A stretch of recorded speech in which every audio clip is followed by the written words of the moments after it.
Hello my friends, let me show you how to do a double rib stitch. It's also called a 2x2. That's a very popular stitch.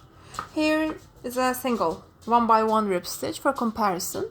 So you do 1 knit and 1 purl for this one, and obviously you do 2 knits and 2 purls for this one. So let's do it together. As you know, I don't do the first one. Knit, then 2 purls.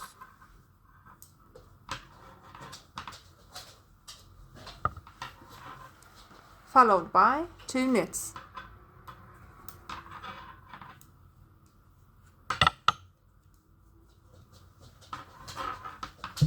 Followed by 2 purls.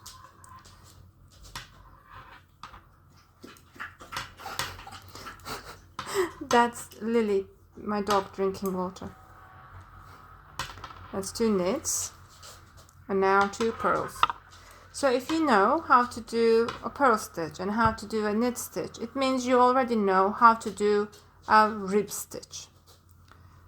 2 knits. Now let me finish this row and let's turn back and see what we're going to do. And then this is all the tutorial. This is how easy it is. So this is 1 purl. What do we have here? 2 knits, 1 knit, 2 knit, and then 2 purls.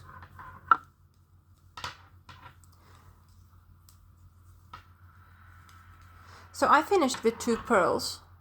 As you can imagine, when I turn back, I will start with 2 knits because they're complementary stitches. So I turn back and I have here 2 knits.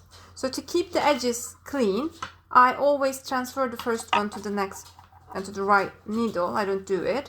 So I continue with the following knit stitch. Now I have 2 purls.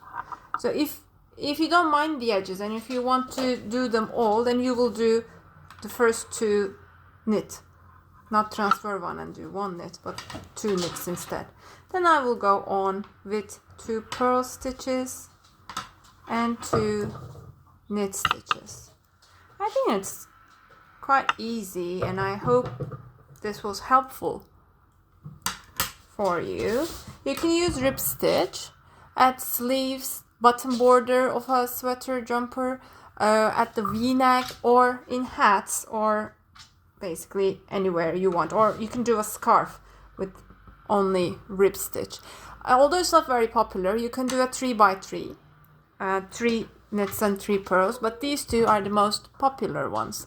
So please like the video if this was helpful, write your comments below and subscribe to my channel. Thank you, bye.